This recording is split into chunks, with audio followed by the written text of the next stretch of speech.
of the most important comments I had about this new setup was sound. I'm gonna try to speak closer to the microphone. If this doesn't work, I'm gonna bring it even closer. Maybe I yell an arm hanging from up here, but let me know how this works. Every now and then I like to go back to my community posts and see what you guys vote on and basically understand where you're coming from and comment on the results. Questions like what is the best American Express credit card, or is insurance a fraud or a necessity, all controversial, all very polarizing, and I love debating on these. This is one of those videos. Hi guys and welcome to the channel. If this is your first time to the channel, we're talking about points, credit, we're talking about points, bonuses, and travel. Why do I need to say that? I would like to say something smarter. Like what's smart about credit cards? I know. We're talking about points, credit cards, bonuses, and travel. If this is something that interests you, please like this video, subscribe. If you have any questions or comments, leave them down below. I will get back to you as soon as I can. Bravo. So the first questions about 2 months ago at this point was the best American Express credit card is, and 51% said the gold and only 25% the platinum, and I can see why. Even American Express fanboys, you love the fact that the gold gives you value from multipliers. 4x on groceries, 4x on restaurants. It's easy to collect points. It's $250 annual fee versus $695, and basically you need to use multiple credits, and many people are turned off by the idea of having to use credits to get some value. So I hear where you're coming from. The one that I didn't have here and I should have and you mentioned it in the comments is the Business Plus.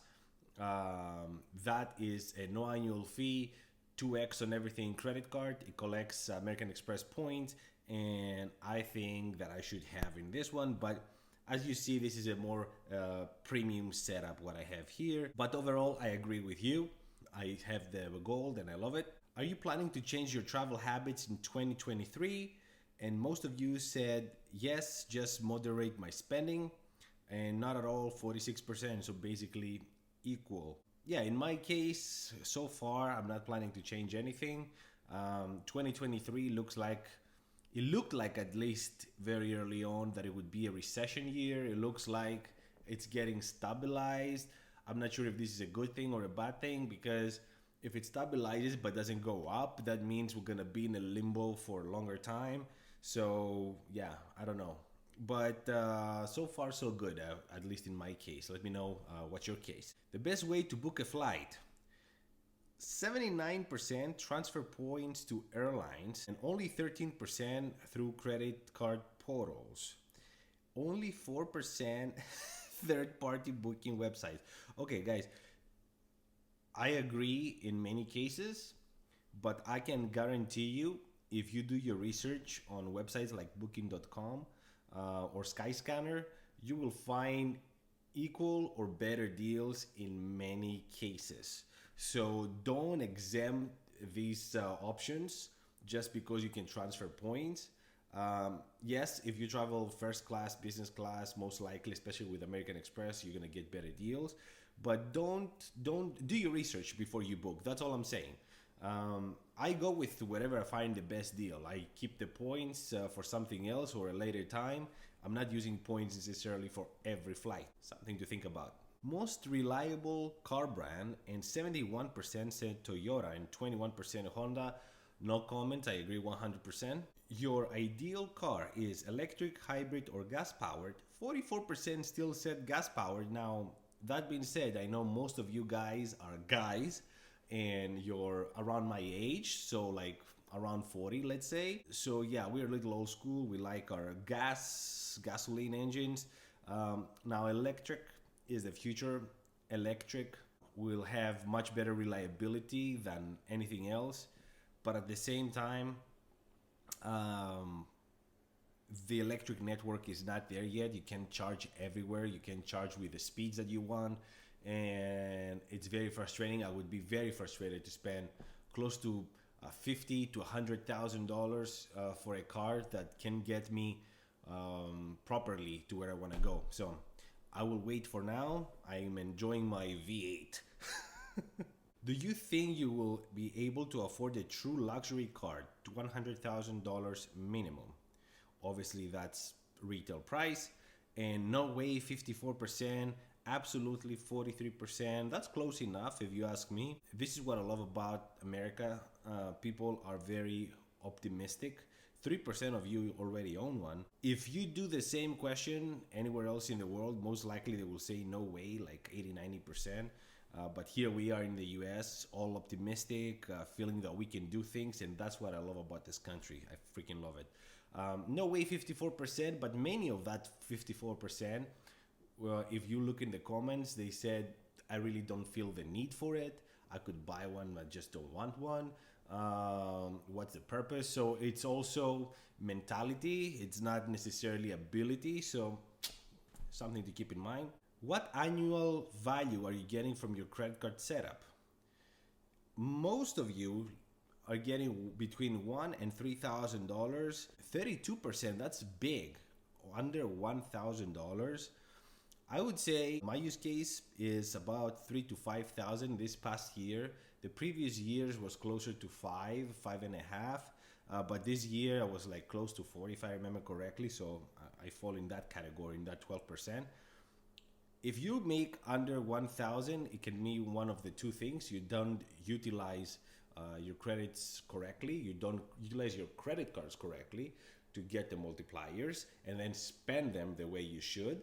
Or you don't spend enough, which is, in that case, I understand completely. But if you do spend a lot and you still make under $1,000 value, there's something wrong there. You need to reevaluate. Uber Eats, does it worth it? No, 64%. Now keep in mind, this is one of the selling points of both the Platinum and the Gold. They have Uber, and most of us don't use Uber. At least if you don't live downtown, most likely you're not in a city, you're not gonna use Uber every day. So there's a good chance you're trying to get Uber Eats, and most of you think it doesn't worth it. And many times it doesn't, because they charge you a whole lot more for something you can get a whole lot cheaper. But that's a conversation for another video. The best luxury buy is a car, 34%, a watch, 33%, a boat, 19%, or something else, 14%. I'll go 100% with a watch. With that 33%, that's where I spend my money on. A car is out on the streets. A car can get easily devaluated. You can take it with you wherever you go. A watch, I feel, it's a safer buy. It's easier to liquidate, and you have less chances of damaging it on a day-to-day basis. Your car is parked outside, you drive it, but still, I can understand why. It depends on the car. I mean, I wouldn't say no to anything really fancy, to be honest. If the Amex Platinum was a watch, it would be 48% a Rolex Submariner. I am 100% with that. And 40%, what are you drinking, man? I can see why you say that too. I'm a watch geek. I love watches as much as I love credit cards, and you will see me spending my time between these two hobbies. And yeah, that's where this is coming from, really. Annual fees are fine as long as I get value. 93% of you, and I'm with you 100%. I know I have some really good fans here that hate annual fees, and that's okay. I understand where you're coming from, especially if you don't travel as much. So yeah, I mean, no comment, but I'm with the party that says, yeah, as long as I get value, I'm good with it. If I pay $95 and I get 200 back, I'll take it any day of the week. And in most cases, I get more than that. Are you following politics? No, 56%. Yes, 44%.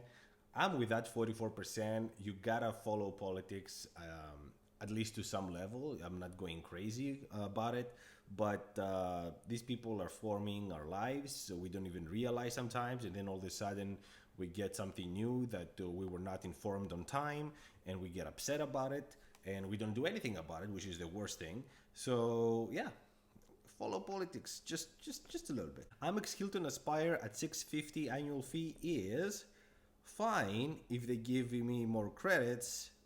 Fine with me 9%. A deal breaker 45%. So it looks like about half of you will not continue having the Hilton Aspire if it goes to $650.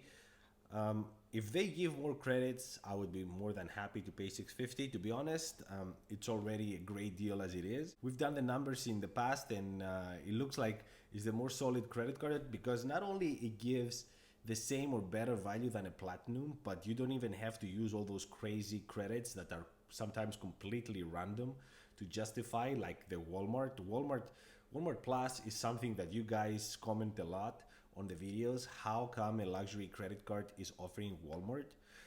And I understand that. So yeah, with the Aspire, that's not the case. Everything is travel related, hotel, resort related. So it makes sense any day of the week. What bank is making the most progress on travel products and experiences? And 63% says Capital One. I'm with you 100%. I don't think they're there yet. They have a lot of time. They're still opening lounges. They still need to improve the customer experience. I can tell you, a friend of the channel, Sledge, he has his own YouTube channel talking about credit cards. He's doing an amazing job. Sledge said, for example, talked about his experience with Capital One credit cards and how he was trying to jump products or increase his credit limit, and he was not able to. And I had exactly the same experience with my Quicksilver. So yeah, they don't treat customers the best way so far, but they are improving. The Venture X is a no-brainer no matter how you see it. We did a video a couple of videos ago, talked about the Venture X versus the Platinum, and what an amazing credit card that is. Does the design and material of a credit card matter to your decision to get it or not? 68% say no, 32% say yes. In my case, I say no because most of the times I don't even give the credit card, or I just tap it. So, and I know I could have it in my phone, and that idea alone. I mean, I know everybody's gonna start showing their phones to pay now, so this becomes less and less important if you ask me. But yeah, it would be nice. If it's nice, I still take it. I mean, all things equal. I like spending money for experiences, 72%, and 25% physical products that hold their value. I am somewhere in between. I would always value more experiences, but if I can get something that I can use, get pleasure, and have value in the future, or hold its value in the future, that's great. Watches is one of the ways I'm doing this, but I'm not going crazy. I probably spend on every trip about a watch worth of money. So it's I'm saying the truth when I say I value more the experiences than the product.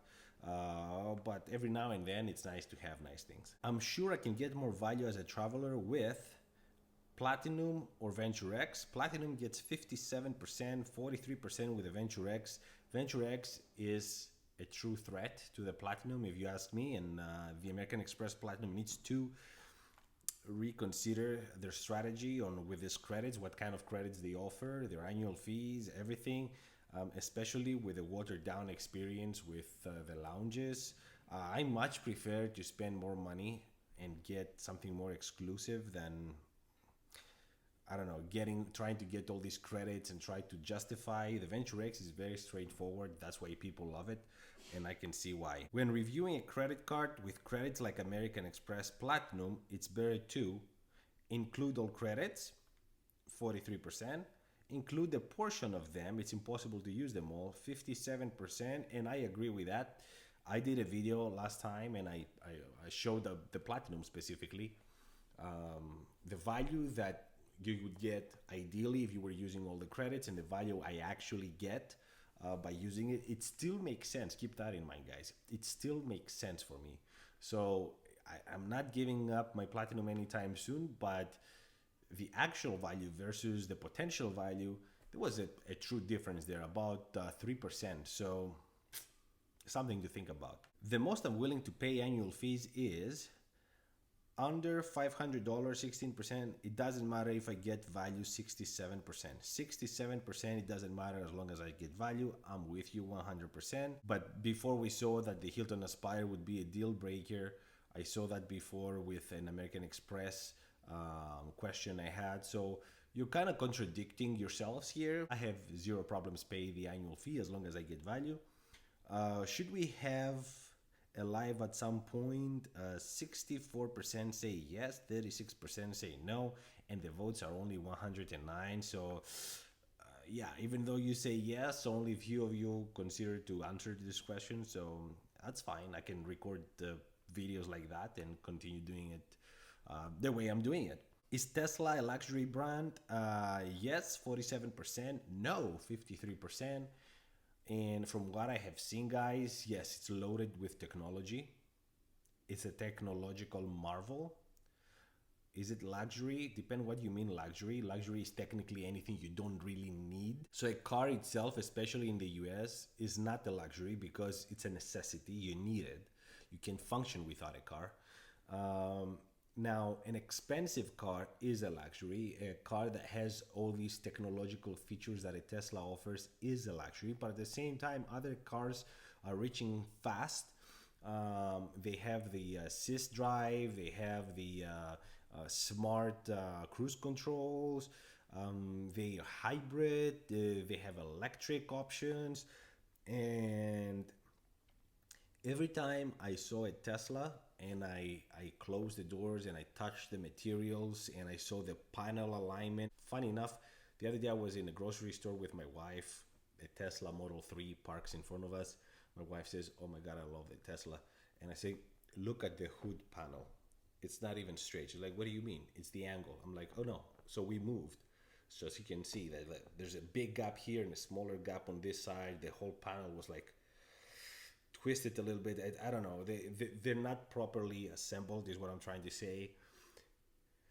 And that's a big problem for me. If I'm paying all that money, I want something that is a little more solid than a Tesla. But other than that, beautiful cars, marvels of technology. I would love to own one day when they fix all these panel and control issues that they have and maybe get a better service. Where is the best destinations for points redemptions? And 44% say Asia, 26% say Europe, US 15%, and Latin America 13%. It depends. If you're talking flight tickets, I think this list is perfect. The way you rank this. If you're talking about hotels, I would say anywhere else but the US. Especially when you're talking high-end hotels, I've gotten incredible deals outside the US, but it really depends. So Asia, that is something I hear from other channels too. So yeah, I guess it's right. Is it worth it to buy a house in the current market? 71% say no, 29% say yes. I don't know where I'm standing on this one. I hate that the prices didn't come down nearly as much as they should. At the same time, that makes me wonder if they ever will. And the best time to buy a house, as a friend of mine says, is 5 years ago. The second best time is now. So I'm somewhere in between. I really don't know. I don't have an answer for that. I'm looking for myself. So we'll see. Let me know. Do you actually take advantage of all American Express Platinum credits? 91% say no, and that's with almost 300 votes. So most of you don't take advantage of all the credits. I hope you get enough to justify it. Many of you comment that you get just enough to justify the annual fee. And from that point on, you're into the pluses, and that's amazing. I'm one of you, but it's crazy to think that the list is this big and nobody takes advantage of it because it's all over the place. That's the one problem I see with all these credits. And many of them are not travel related, like bicycles or whatever. I don't know. That's why I keep saying that the Aspire, the Hilton Aspire, is probably the best deal in the market. And last, insurance is a necessity or a scam. 61% say a necessity, 39% say a scam. Okay, it is a necessity because you do need to have, like, you're gonna need it once, and if you don't have it, you're screwed. But it's a scam because the deductibles are crazy. You pay all this money, sometimes for decades without any incident. The moment you need it, all of a sudden you need to spend a few $1,000s before they put their hands in their pockets. And if the damage is not expensive enough, they're not going to pay anything. So the whole system is to the advantage of these companies. So for me, it's crazy that this goes hand in hand with the health insurance situation in the US. I'm not a big fan, let's say that. But yeah, it is a necessity. But that's it for today, guys. Let me know what you think about all these questions. Did you like them? Should I continue posting? What do you think about the answers? Do you have any different opinion than mine? Let me know in the comments down below. Thank you so much for watching. Until the next one. Ciao.